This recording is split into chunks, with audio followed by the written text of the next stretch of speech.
Raps in 7. Welcome to Off the Roster, brought to you by our founding partner, Proline. Betting on Raptors playoffs is back and better than ever with the new Proline app. Download it today and make things interesting. I mean, we'll have to see where we are tomorrow. It's 48 hours until the next game. Tomorrow is going to be we have 48 hours to find physical and to find mental way. Our back is against the wall. It's game 6, they're going to try to close this series, and we're going to do everything possible that we find, enough healthy guys to go out there and then to compete to the last second. So I'm hopeful we're going to have guys available. And there you go. That wraps up how Raps are feeling right now. First of all, Lindsay Dunn, Dan Riccio, and Cabbie, thank you for joining us on Off the Roster. And that was our best pal, Darko Rajakovic, after the Raptors lost by 5 points. A game that saw Brandon Ingram leave after 11 minutes of playing, re-aggravating a heel injury. And Scotty Barnes clearly dealing with a quad injury that happened in that second quarter. Cab, I don't know about you, but I don't get a lot of confidence after hearing Darko's comments there. I'm not gonna lie. Well, he's just kind of speaking facts. Like, they got to regroup. 48 hours. They hope some guys are available because this is. How many Theraguns do they have in the training closet there? Because get all the Normatec leggings. Alex McKechnie, who is the director of sports science, or he's got a fancy title. Like, he's got to make all the calls, get all the equipment to Toronto, like red light therapy. Go to John Tavares' house, have somebody sleep in his red light therapy chamber. Like, we need those crystals. Those will help. Crystals. The amulet. Yes, the amulet will help. Amulet. Yeah. Get some chiropractors in there. Poor like JT it's catching strays this morning. that was not a stray to Tavares. No, that was a stray for. It was a Not stray from for you, me. not It was a from stray you. for me. The amulet thing is. My bad. Yeah. My bad. Not from you. That was me being me. Sorry, Kat. I know. Hey, listen, we got to. Lindsay kind of teased it like Scotty Barnes with the. It looked like he got a Charlie horse Scotty from Jared Barnes? Allen. Oh my God, Scotty Barnes. Yeah, it's, and like that guy's a warrior because we've all had Charlie horses. Imagine trying to play 48 minutes of basketball with a friggin' Charlie horse, jumping, running, cutting, driving, creating. Like, man, it's we're in a tough spot. But as Lindsay said, Raps in 7. Let's go. Let's go. Yeah. And to bring the vibes today, Cabbie, to our set for anybody that watches our show, I realized the other day there's absolutely nothing that shows that we're a sports show. So I brought a Larry O'Brien trophy that I put inside the little plant here. No one can see it, but it's off of a broken Pascal Siakam bobblehead I have. So hopefully that doesn't set the vibes of that. But no, that's the we're right bringing vibe. the Larry OB vibes here, and I know it's going to be tough, but they played great at home. There's a lot to take out of that game, including what you could say James Harden getting into their head a little bit and the frustration. 2 moments that happened. If you missed it, I'll break down so quick. James Harden and Scotty got into it a little bit. It was going back and forth. You see that there was some anger. The ref separated them for a moment. There was a tiny scuffle. Then the ball went to the Raptors bench. Harden goes and takes the ball, which RJ defended. Again, a little scuffle. Here's what RJ had to say about that moment and if it was disrespectful. Anything with that situation with James Harden in the fourth when he was at your bench, anything, do you have any insight on that? No, nothing. I just, the ball was by our bench and he walked in our bench to go pick up the ball. I take everything as disrespect. Don't walk over to our bench and pick the ball up, James Harden is a guy that I have tremendous respect for. I always have. I've always watched him growing up. But who cares right now? You know what I mean? I just don't walk to our bench and grab the ball. I'd expect if I went to the bench and grabbed the ball in front of their bench, I'd expect the same thing. Yeah, good enough. Don't walk to our bench and take the ball. Let's go. They're bringing the fight. RJ has been such a gem in this series, and I like that. He's like, I don't care who you are. It's I take everything as yeah. disrespect. It's our territory. It's Yeah. our territory. You stay out of our territory. I like that from RJ. And really, like, there is nothing I could fault about the Raptors' performance last night. You know, so often, and we've seen this with other teams in this market, when things aren't going your way in the playoffs, you see a turtling effect, you know what, woe is me, and the body language gets down. And where's the fight? Where's your heart? Where's your grit? And the Raptors, with everything crumbling around them last night, BI goes out. Scotty is limping. They still found a way to make that a game and make it a 2-possession game into the final few minutes. They had a lead going into the fourth quarter. And yeah, you're settling for a lot of Jamal Shed threes there in the fourth, because how many other options do you have to go to at that point? But they still gave it everything they had, laid it all on the line, and that's all you want to see from this Raptors team. We're getting more intel on this team each game that goes by. Shed, how much better has Shed gotten from game 1 in this series to game 5 in this series? What about Jacoby Walter? You know, I know he was 0 in game 4, but last night he gave the Raps 20 points and was brilliant. All of this is happening, and there's not much to not like about this other than the Raptors came away with an L. But given the circumstances, all I can do is applaud how hard that team has kept playing throughout this entire series. Dan, those are great points, and there's a lot that was positive in the first 3 quarters of the game, because the fourth quarter was, I don't know if they were gassed or what, but Cleveland kept its composure while Toronto started to, and I don't want to use this word, I don't like using this word, but Toronto started to melt down, bro. Like, it was, Cleveland took care of the basketball, which, you know, is one of the hallmarks of Toronto's identity, is creating turnovers and getting possessions and outshooting the other team. But, you know, they had 15 turnovers in the game, so did Toronto, but 5 turnovers in the second half. 1 turnover in the fourth quarter. So that was important. And Toronto missed its first 10 shots of the last 12 minutes. And we're just not going to, that just added to Cleveland's 8-0 run. And that totally turned the momentum of the way we were playing for 3 quarters, which was awesome. And obviously we ultimately lost 125-120, but I give credit to Cleveland at home that played with poise. And you're right. We relied on it.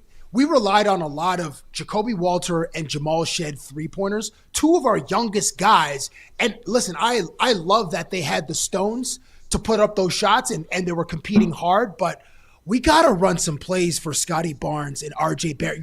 Your 2 lead dogs that are still in the game. I felt like there were some moments that were missed. The Raptors weren't getting into their actions. You're right, Cab. And we also missed Brandon Ingram, as weird as it sounds, because he hasn't had a great series, Dan. We kind of missed what Brandon Ingram does for us in the fourth quarter, which is, listen, I know ISO ball isn't that excited, but he knows how to get a bucket. And I think, Dan, we missed. They needed something to make Cleveland's defense worry about other than just Scotty Barnes. You know, and that's, I think, where the problem started in the fourth quarter, right? Because Cleveland could just throw bodies at Scotty, and he wasn't even moving all that well. So it just made things a lot easier for them defensively, even when you got the odd Shed 3 or Walter 3 or Jamison Battle 3. And you know, RJ for the first half was pretty great. Like, they only got 1 point out of BI in the first half. They still scored 74 points overall in the first half. So, and to be truthful, like, BI has been kind of a net negative throughout this entire series. So I don't know how much you miss him, but I think you do still miss that. That's a threat Cleveland has to worry about. And when he's not around, it just makes it that much more difficult for the Raptors to find shots. When you talk about there being a threat on the court, I immediately think of Scott Campsall, the director of social at The Score. We welcome our friend back to the show. That's right. Wow, what an intro, Lindsay. That's a professional broadcaster right there. You know that. That's right. And when we speak about professional broadcasters, Scott and I both were at the Tempo's first game ever in franchise history yesterday. We'll talk about that in a moment, but I just want to get your reaction to some quotes I overheard of you when we were watching respectfully the Raptors game when there'd be a timeout during the Tempo game. Starting off with, "I hate Dean Wade. Go to hell, James Harden. These are Direct actual words quotes that from came out of your you. mouth last night, eh, Scott? Wow. Yeah, okay. well, listen, we were at the Tempo game, so it was a little like half watching. So there was a little bit more fandom than there would have been in a regular press box situation. But yeah, you know what? I stand by the Dean Wade one. I have always been a James Harden fan. So we won't disrespect James Harden, but Dean Wade, 100%, I stand by that. We'll add respect to Jacoby because he needed that game yesterday, the start. He finally made some buckets. How important was it not only for him, but the Raptors to have him, I'm going to say, finally live up to that moment? Yeah, that was a huge moment for him because, you know, if you remember, his season kind of went like this. Like he was kind of, you know, fighting for a spot when he came in, built his way up. And he finished with a, you know, probably around the midseason point, he really started to stick. He finished shooting above 40% from three, which was just so essential to what this team is doing on top of his, you know, defensive efforts already. So you knew he was going to break out eventually. I think in the first few games, there was clearly some of that, you know, jitters, you know, getting into the flow of, you know, it's a new playoff series. He's never had this experience before. But then he had an amazing first half last night, which is huge. Not only just for his own confidence, but the Raptors need him, like especially with the question mark around Brandon Ingram. I think probably in a normal game where Brandon Ingram plays the whole game, you probably don't have to rely on Jacoby as much in the second half and in that fourth quarter because he took a ton of shots. And in reality, he probably takes less than that in the regular flow of an offense. So, you know, if they have him playing well and you do get BI back for the next game, I think that's a huge potentially series shifting, you know, turn of events for them. The top message I had in my social media, which I never checked, and just quickly just read the message from a random Raptors fan, said, "Are the Raptors cooked?" What are your vibes when you look? I know that's tough, and I know that is a little bit of the feelings towards Raptors fans when you look at BI left the game, which Dan already mentioned. He hasn't been the most impactful in this series. Scotty dealing with injuries. Is there a chance? You hear Darko saying, like, in 48 hours, we have to try to get enough bodies and also the mental part of it all. So I think that's the crux of it right there is I think, you know, BI's availability, whether Scotty would be ready, though he had a hell of a quote just saying like he's going to be ready to go. So I believe he'll be all right. But honestly, like if I'm the Raptors, injuries aside, everything else about the way I played last night makes me feel good. Like I'm not afraid of the Cavaliers. I know that, you know, I can beat them if I'm the Raptors. You know, like you guys said earlier, they were in it right down to the last final two possessions. If they execute on those, you know, late game possessions, maybe we're looking at overtime. Maybe we're looking at a Raptors win. So honestly, with them being hobbled and shorthanded, you know, having that fight and sticking together in the way they've played in the last three games, like I wouldn't rule them out. I certainly don't think they're cooked. You know, they might be cooked if Scotty is 50% of his capabilities and BI doesn't play. But if anything, I thought this was as good as you could feel after a loss. Just given the fight and given how well, you know, they slowed Donovan Mitchell and James Harden. Like, you probably don't love getting beat by Dennis Schroeder, but, you know, that's an adjustment they made after, you know, they're face guarding Harden. He sets a screen for Schroeder. All of a sudden, you know, he's open. So the Raptors will, I'm sure, adjust to that. I think Darko's had a great series, really showing that he can make these adjustments. But not only that, but he has clearly, since day one, like, their thing has been, we're playing together, we're playing hard, we have a defensive identity, we never get too high, we never get too low, and that has sometimes worked out this season, sometimes not. But I think you're really seeing like a season's worth or season and a half's worth of work coming to fruition in this team that is playing together. They're playing hard, they're kicking ass defensively. I feel pretty good about their chances. You know, like I wouldn't be surprised to see them win 2 out of 3 here, especially if they get Brandon back, you know, in the lineup. Bringing the good vibes today. We love that. The court. You know, I will say Scotty. The Dennis Schroeder X-Files were not something I was expecting to get reviewed here in this series here, Scott. Totally. Crazy. I mean, just brutal. Not what you want to see at all. Like, it's understandable, like, when you look at it, how that happens, but just like, that's the lasting also with him having the fourth quarter. Like, that's the taste in your mouth for a lot of Raptors fans, which is just like super untenable. And I honestly think had it been Donovan Mitchell or James Harden, I think maybe the sentiment among Raptors fans is a little bit different, but that does sting, unfortunately. It does, definitely does. But you know what? There's been a lot of really positive things that have come out of this series, even if the Raptors don't end up going on and turning this thing around. But like, the way RJ Barrett's played is something that I'm saying, you know what, maybe this is a guy I want to keep beyond next year here in Toronto, given the pride and the heart that he plays with for this shirt. And the growth of Jamal Shed, Jacoby Walter, even Jamison Battle, what he's given. I know they aren't like, going to be star players, but they're really showing that they can be very impactful role-playing pieces for this Raptors team as they look to find another sort of superstar to add to the core group. Totally. Yeah. I think, obviously there hasn't been a lot of looking ahead because they're in the mix of a playoff series, but 100%, like, I think, you come out of this playoff series knowing Scotty is like an A1 star player. Like, he is capable of really, dragging your team, raising that ceiling or raising that floor. CMB has been phenomenal. Like, that is a dude, this team has two at least absolute dudes there. RJ, like you mentioned, I think, it's going to be hard for them to try to move on from RJ because this city is in love with that guy right now, and he has given them everything. He has been that like extra offensive piece that they've needed with BI just not cutting it. He has, even last night, kind of him being really the last man standing. Like, he's standing, but he's hobbled. He was kind of the last man standing last night. And it just will be really interesting to see what they do with him, whether he's played his way into, more value on the trade market, or if they decide to keep him. Hit the nail on the head there. He's been phenomenal. Shed, if he can hit down a consistent jump shot, like that to me is a starting point guard of the future. Jacoby's a 3-and-D guy. Like, really, they have, all these guys who have not only, I think, proven themselves a little bit in the regular season, but the playoffs are really where you get to see, like, when the chips are down, are these guys going to come out for you? And they all kind of have. So you have to be psyched, honestly. Like, once if they are to lose the series, once kind of that initial sadness wipes away, I think you got to feel pretty good about knowing that you've got like 5 or 6 absolute dudes on this team. Scott, good morning, sir. How much does, and I had this thought specifically yesterday, but, and I don't know if you share the sentiment, but how much does Jamal Shed remind you of a young Fred VanVleet?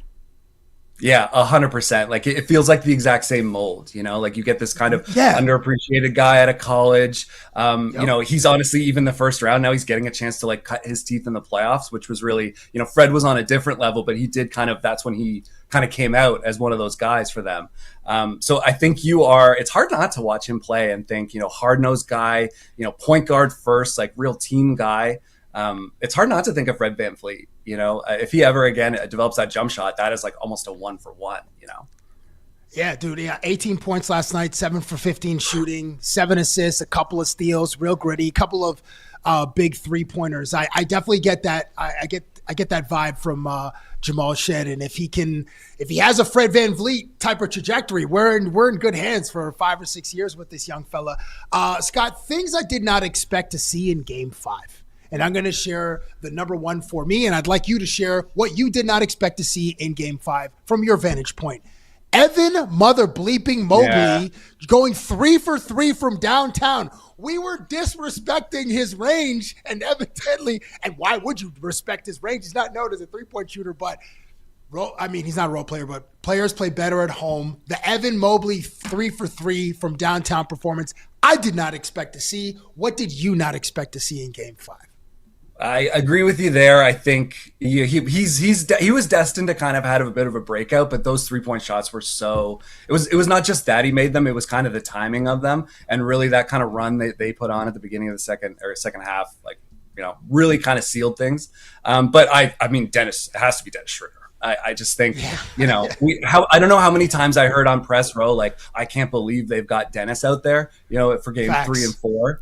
And then all of a sudden, here he is, hero of a huge game, a potential series swinging game. It's just like, I don't know. It's like this guy just keeps ending up on teams, having a little moment, and then moving along. And I think everybody wishes that he could have had that moment against a different team.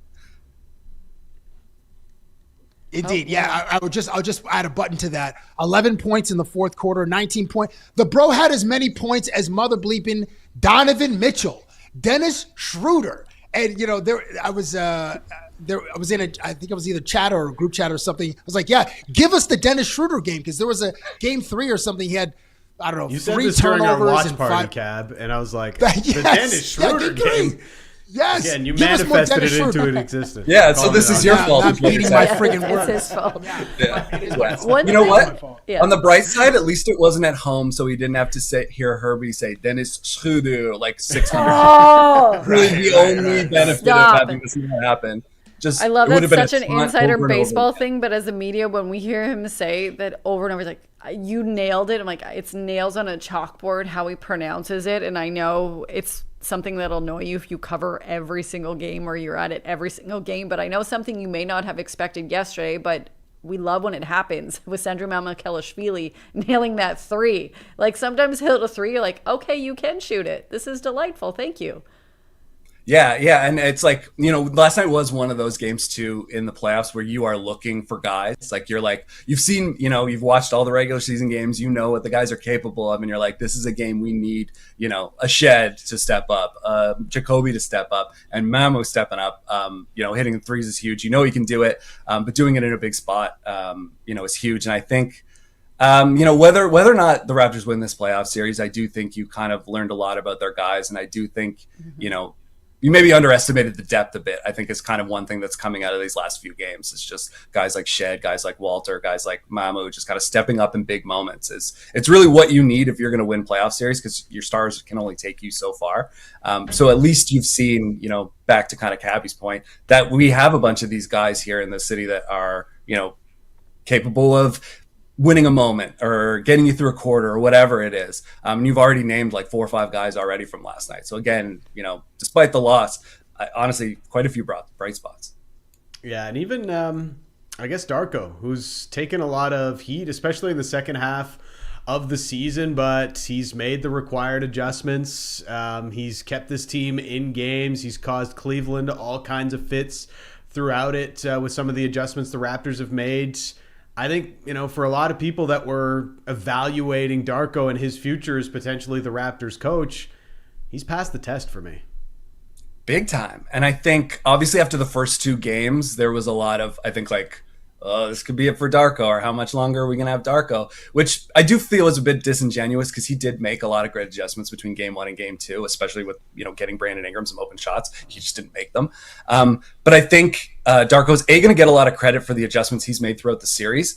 But a bigger point to me is just, like, when you see how hard this team is playing, how much they play for each other, the quotes they're talking about each other after the game, Darko has really built something special here. They kind of brought him in to be part of what he loves to call like the rebuild. And his job has been to build chemistry, to build this team from the ground up, to have like a real team of guys that they can, keep going up and up and up with. And I think you're seeing the fruits of that labor, whether that started 2 years ago, 3 years ago, whatever it is.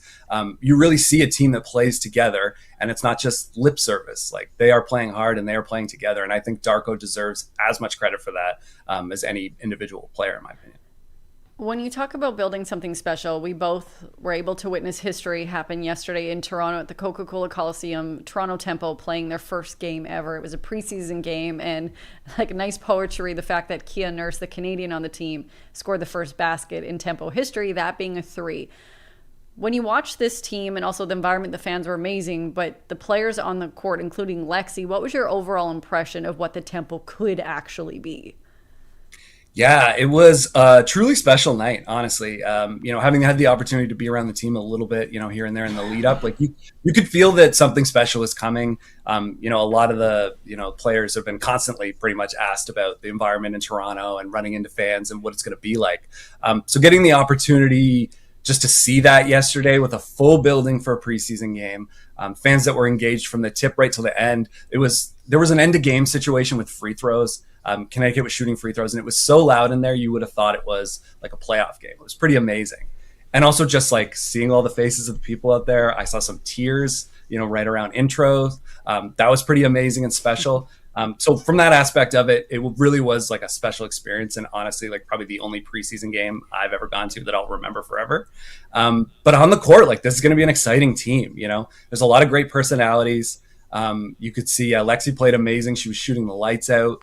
Getting to see Kia Nurse out there get that first basket was amazing, and the reaction to that was amazing. But, they played pretty hard and pretty together for a team that came together like 2 weeks ago and was playing with their, 2 best players, and, Marina Mabry and Brittany Sykes. But I think both, like, this is going to be a huge thing for the city. I think this is going to be a competitive team, but the environment is going to be unbelievable. And I can't encourage enough people come check out these games because they're going to be, awesome. It's going to be the place to be this summer.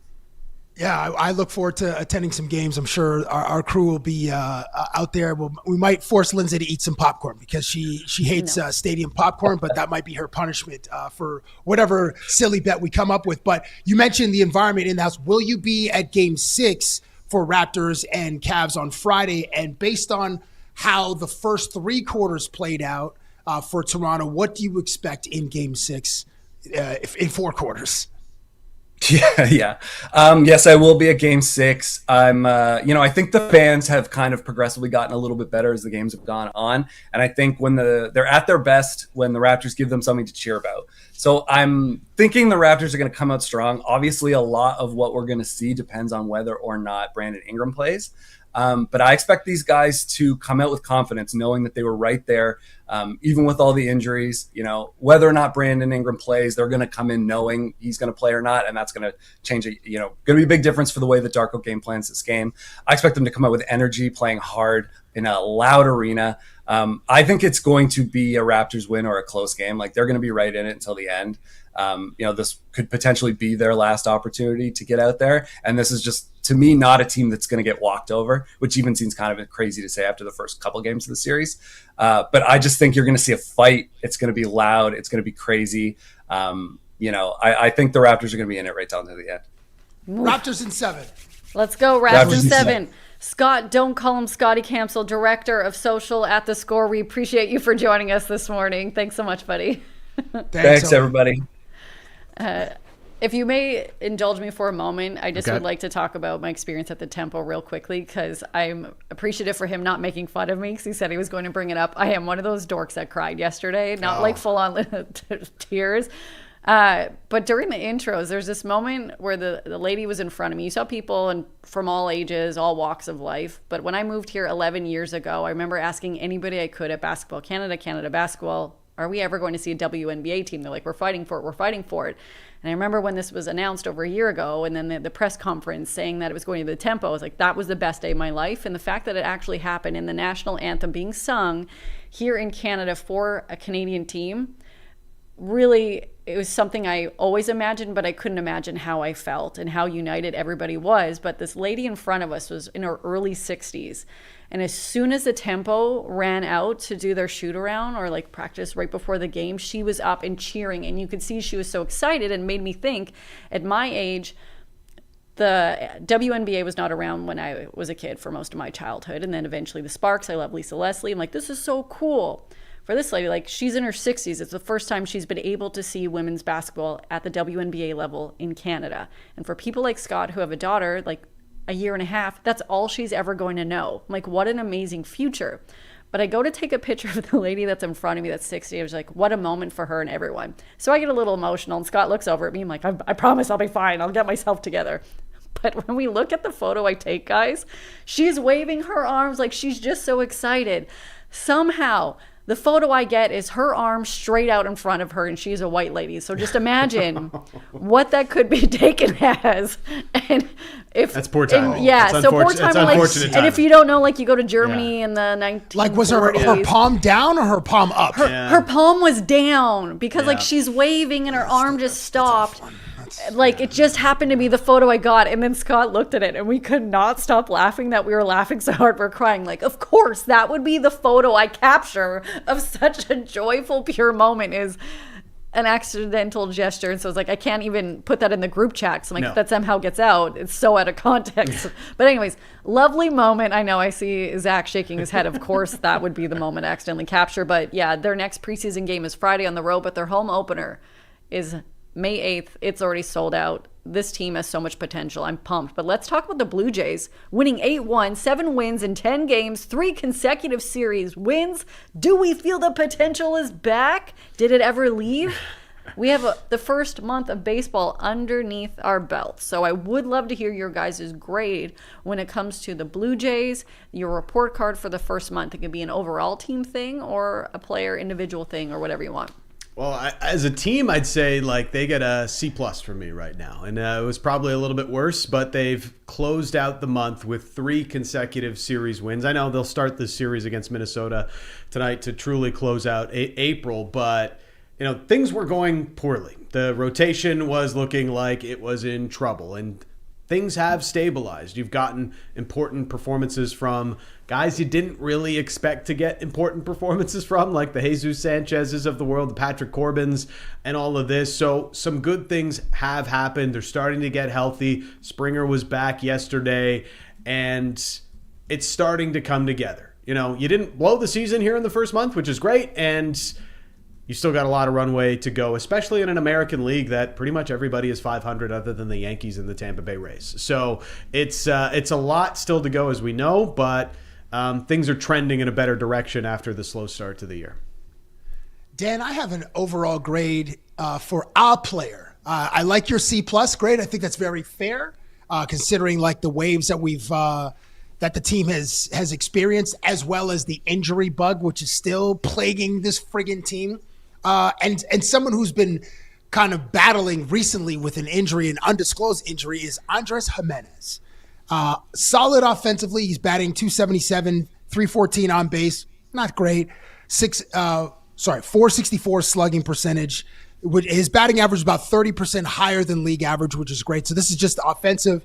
And then leads the team with RBI. Leads the team in RBI with 16, demonstrating that he's a threat on the base paths with 4 stolen bases. Defensively, Gimenez continues to be solid. He's a 3-time Gold Glover, 1 Gold Gloves in 22, 23, 24.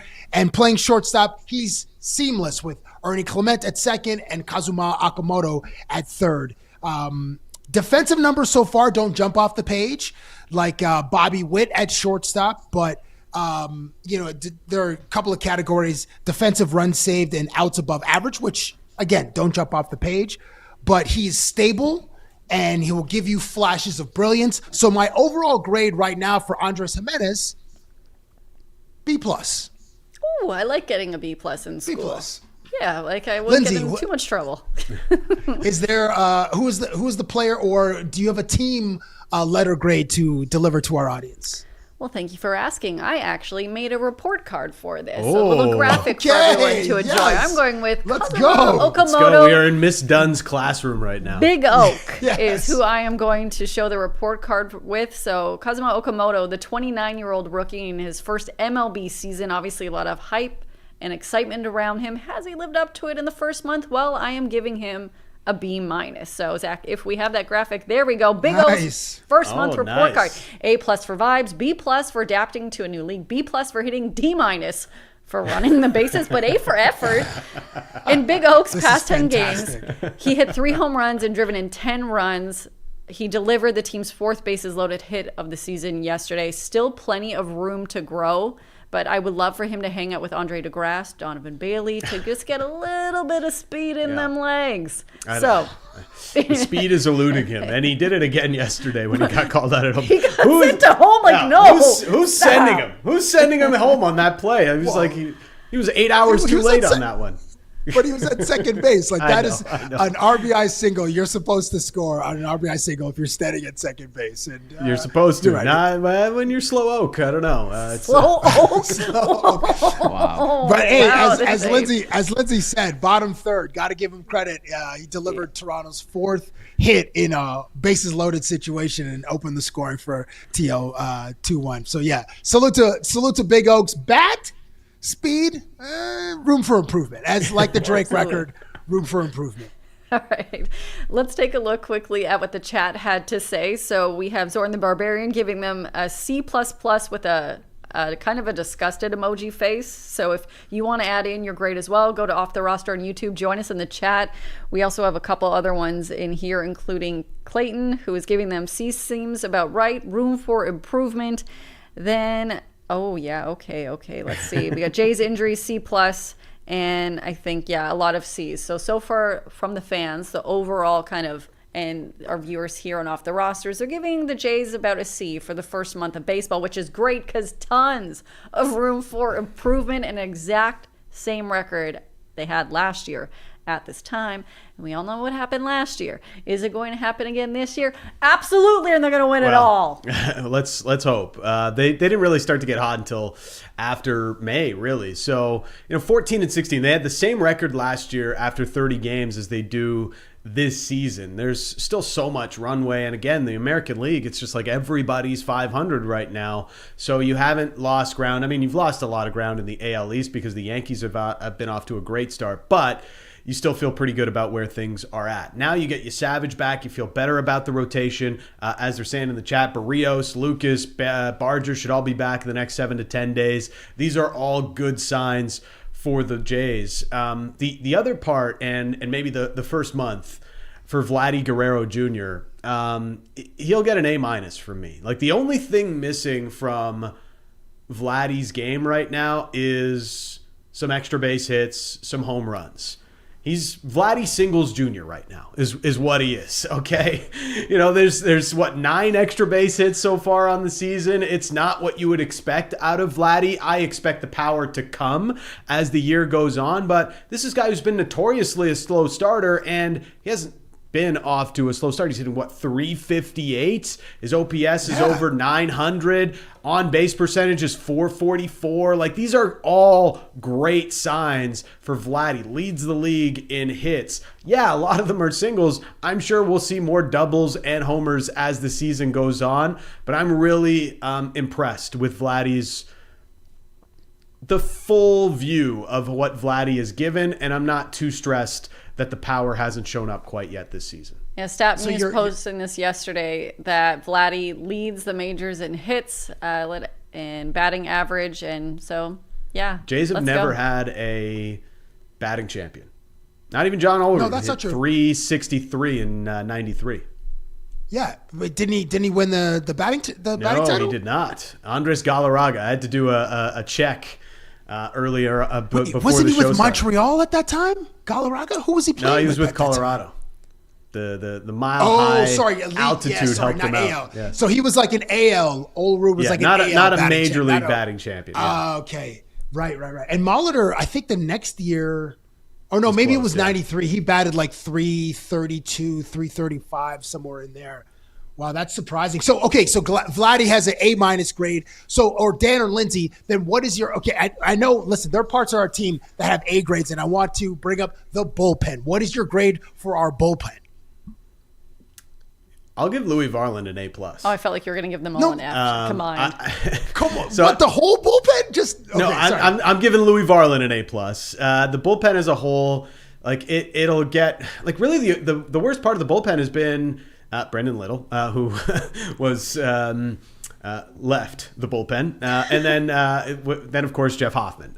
But other than that, like, Mantiply's been good, and Fluharty's been good, and Fisher's looked good. Spencer Miles, the Rule 5 pick, he's had good moments as well. So as far as bullpens are considered, like, they've had some pretty good performances out of the pen. And Louis Varland, like, I was talking about Mason Miller being the best pitcher in all of baseball, the most dominant pitcher in all of baseball, and there was this like baseball savant thing, like, look at this crazy absurd baseball savant page for Mason Miller, and then I looked up Louis Varland's, and it's pretty much the same. They are the two best relievers in baseball. Mason Miller is for sure number 1. Louis Varland is number 2, and now he's found his spot as the Blue Jays closer. I think that bodes well for the rest of the season. A+ for our guy Louis. Let's rewind to that, because when I brought up Eric Lauer, you were either making a hand gesture to tell me to shut up while you were talking, or you didn't want to talk about Eric Lauer. For a second there. Which one was it, Dan? A little bit of Was it one you didn't want to stop, or you didn't want to talk about Eric Lauer? I'm okay with you telling me that you didn't want to go. Hey, Eric Lauer got them 4+ innings yesterday. It was solid. So he was telling me to shut it. I love this so much.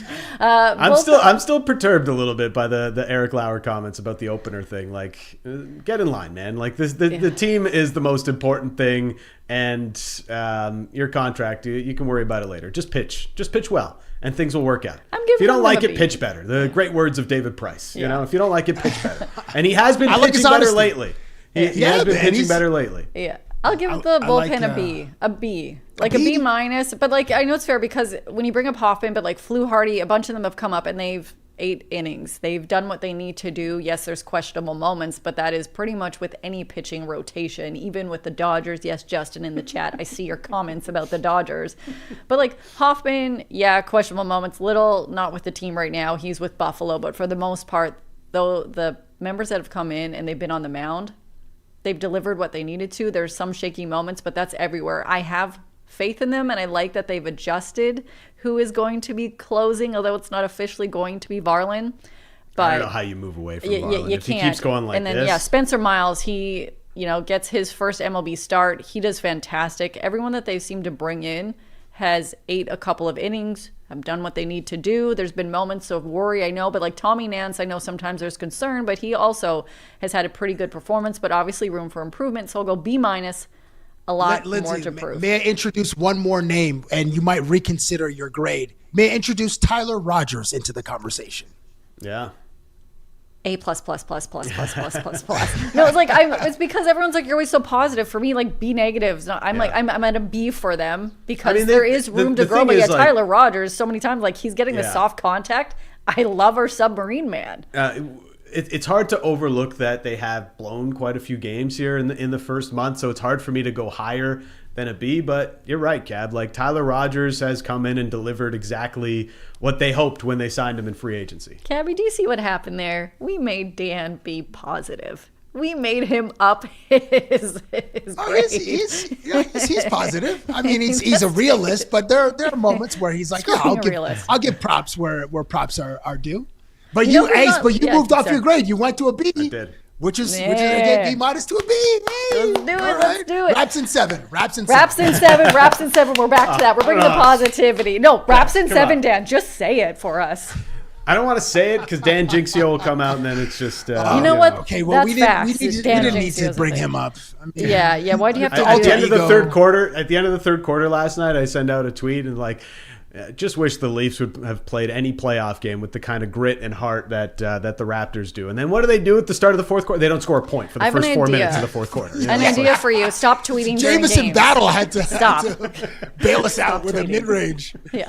Stop tweeting during the games, You might have to Dan. put the fingers down. Actually, can you tweet about the Habs, please? Maybe. Just tweet about how great they're playing, anything during the game so that they can lose. But when we talk see about the way they held the fort last night, like No, the final 3 minutes I had against better Tampa, things to do. Like I was watch flipping paint between dry. the Raptors and the end of that game, and it was just like Phil Deneau played the last 3+ minutes. This is a guy that LA didn't even want anymore, and it was just like puts his Habs jersey back on. The French Canadian starts coming out, and he's blocking shots all over the place, and then they find a way to close out the game. It was just.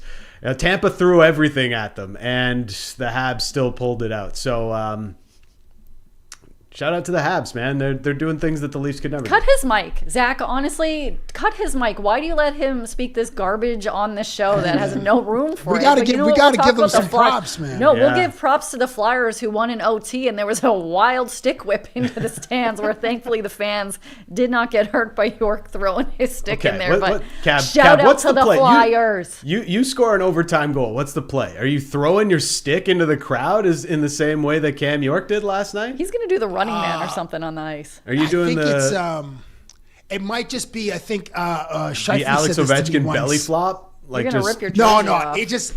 I think Shifley called it a full garage sale. So just like whatever you can remove, just throw it straight up in the air. So helmet, gloves, whatever, and just party with your teammates. But yeah, the javelin into the stands, that's a risky proposition.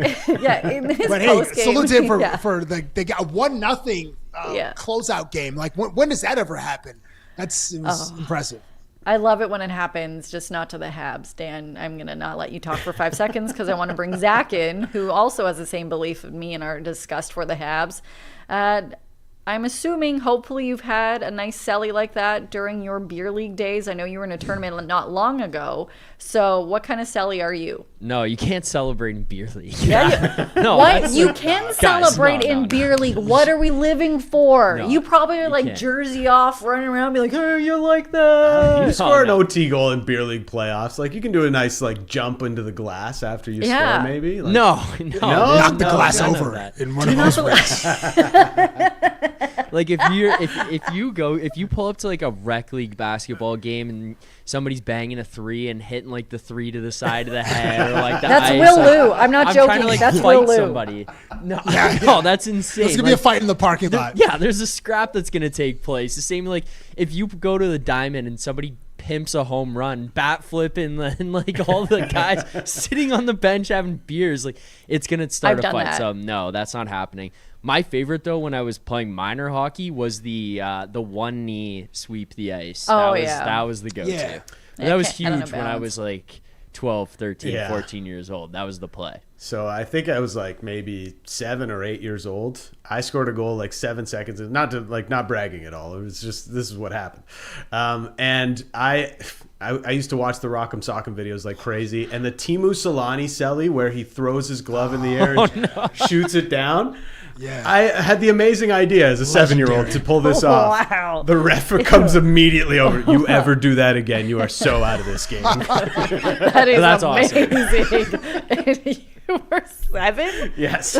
That's awesome. That's awesome. Sorry, guys. Did we just skate over that Lindsay had a? Did you say you had a bat flip, or were you drinking beers on the bench, or both?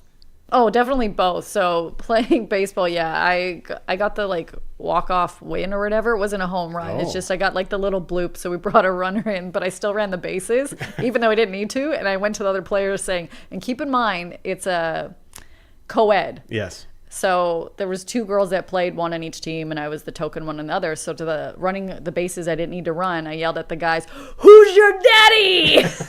Oh, there was gonna be a fight. I was living my best life, and it was not that There long were some ago. choice so- words being yeah. said under their breath as Oh, you yeah. Yeah, no kidding. It's just like that's such a Rounded those burst for a bases. woman to say that to, who did not need to run the bases, but we won. It's like, did we win the championship in that?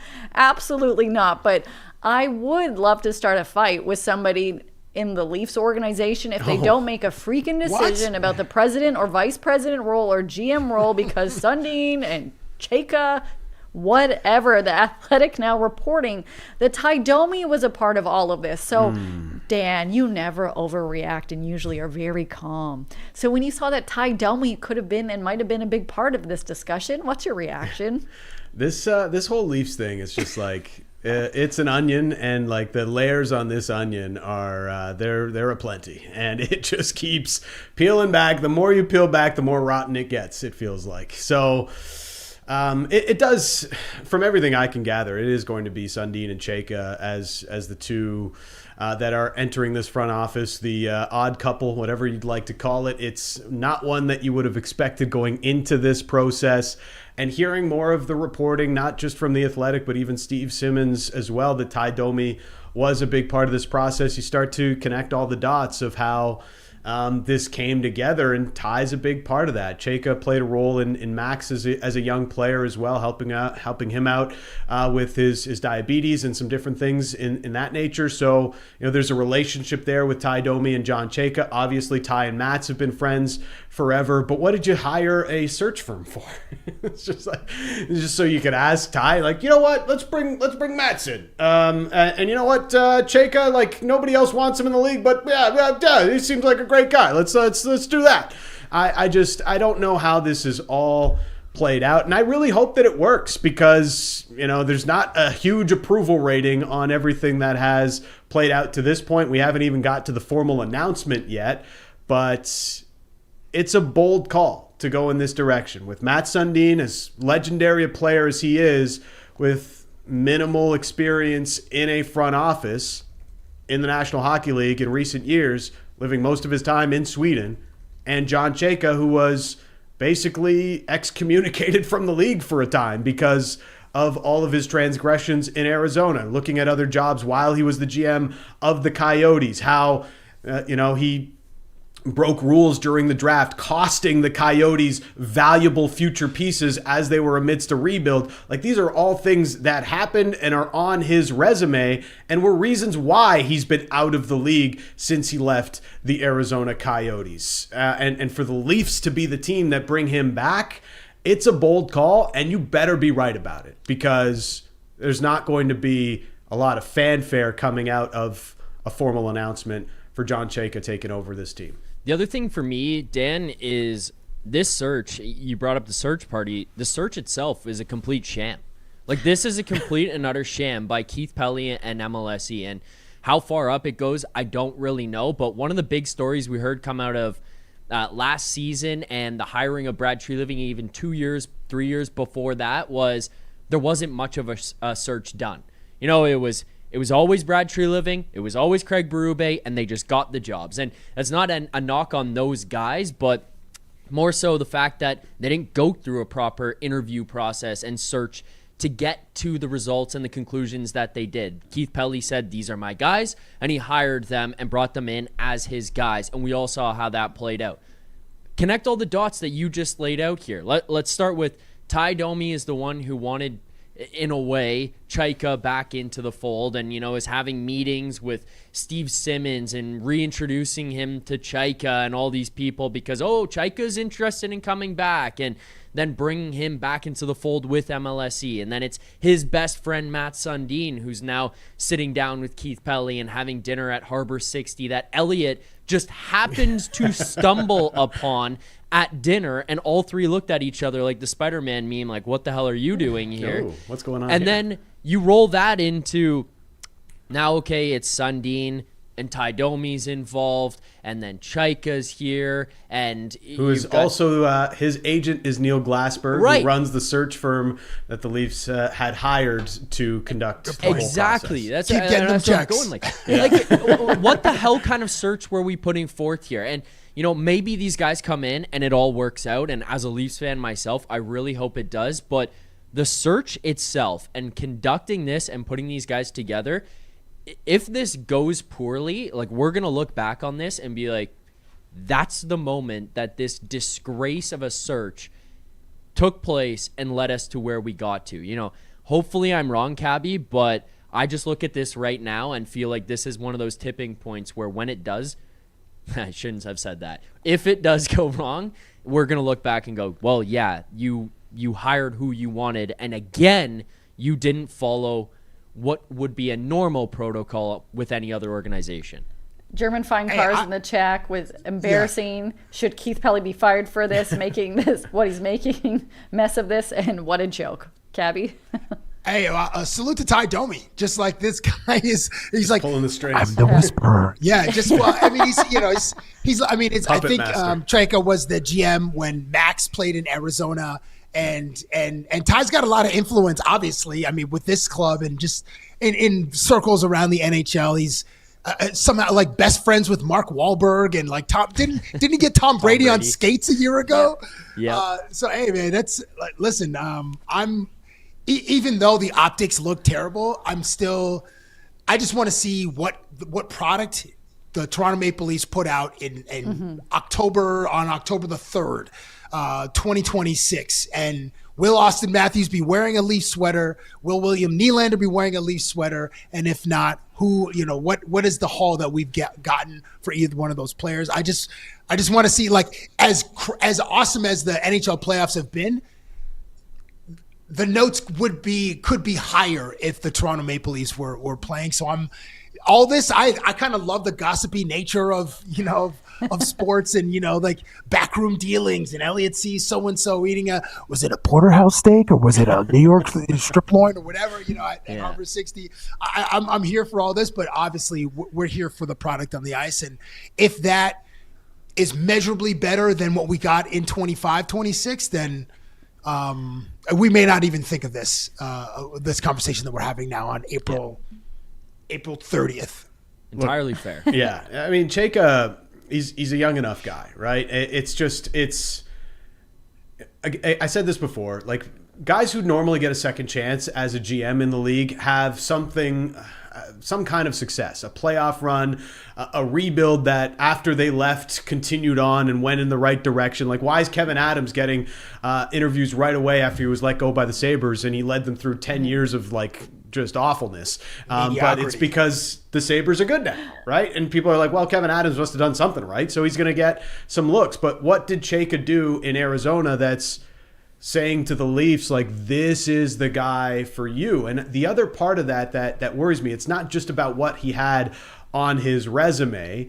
It's this guy burned a lot of bridges. Like when you're getting reprimanded by the league for breaking rules, when you're going out of your way, and I know Arizona's ownership was a joke, so it's kind of understandable that he was maybe looking for another job while he was still in the GM job with Arizona, but there's proper ways to go about it and improper ways to go about it, and given that, the league had to reprimand him for that too, he clearly went about it the wrong way. So I wonder, because being a GM is a relationships position, and his relationships are questionable. And you see the way that, like the Steve Simmons piece in the Toronto Sun. It starts off talking about how Chayka had 5 computers on his desk in Arizona. Like, because he's this, data guy, right? And he's got all these things. He's got all these models running at the same time. One of the 5 computers was working. They found this out after he left. The other 4 were frozen screens with graphs on them that had no information. What? That's not true. And that's not true. Yes, that was It's in the in article. Steve Simmons' story. It's in the article. What? It's in Steve Simmons' story. Yes. So unless he's telling lies, it's in the right article. there in the story. It starts the story in that way. And my takeaway from that is not that, Chayka's some kind of fraud. It's just like, there's a hit piece out on this guy. Like he doesn't have a lot of friends around the league. And to me, it's doesn't mean he's going to fail, but it just means his job is probably going to be harder because, again, being a GM is a relationships business. It's a relationships position. I'm Well, and over this, man. Craig Morgan, by the way, was on Leafs Morning Take yesterday on the Leafs Nation YouTube channel, and he covered Chayka in Arizona during Chayka's time there. And he said some positive things about Chayka and forward thinking and all that kind of stuff, which is great. But the one thing that he said, to Dan's point, this is from somebody who was right around it, and I'm paraphrasing on this, but it was along the lines of executives around the league don't like him. He publicly stated that, which is not the position you want to be in right now with where the Maple Leafs are at, especially coming off of all the hit pieces that just came out about Brad Treliving and how he was hard to work with and he was difficult for other teams to make trades with and deal with. You don't need that for a guy who's got to come in here and win trades. He's got to win trades. He can't come in and have himself jerked around by other teams because they're like, we don't really want to work with you. So everything that you're going to try to do is 10x what the price would have normally been because we don't actually like you. We don't want to work with you. And I know it's a little bit of a harsh way to put it of how they view him, but Craig Morgan saying he's not really beloved by other executives strikes some fear in me. What I like, the fear that's in me right now is I need this conversation to end. So I would really love the Leafs to make a freaking decision because for like the last week, all of us in media grateful for the storylines, but I'm so over it because we're all hearing about Chayka and what he has done, or if I there's don't know going what's to be going Matt on with this Sundin. negotiation. It's I'm just over it. Like What are we it's just negotiating? either make a decision or move on. Because like the speculation thing is fine, but we're at like 4 days, I think, of talking about Mats and Chayka. Make a freaking decision so then we can then actually on the record be like, okay, this is this is that. Like, I think they're either waiting Okay. for the Raptors to finish out their first round series, or It's also just- the NHL never likes big news stories to come out and overshadow what's happening in the actual playoffs and on the ice. So maybe that's a part of it too. But Just. I can't imagine like we're still waiting Makes on sense. Sundin to make a decision or Like anything Cabbie that. said, they're negotiating like cuts of steak at Yeah. Harbor 60, how many free meals. Yeah, 100%. What we will not negotiate is your guys' ProLine pick of the day, helping for 2 for 2 from you guys. The new ProLine app is here. Bet baseball online and in store. This ain't the old ProLine. The new app makes betting baseball easier than ever. Enjoy more props and same-game parlays all baseball season long on the new ProLine app.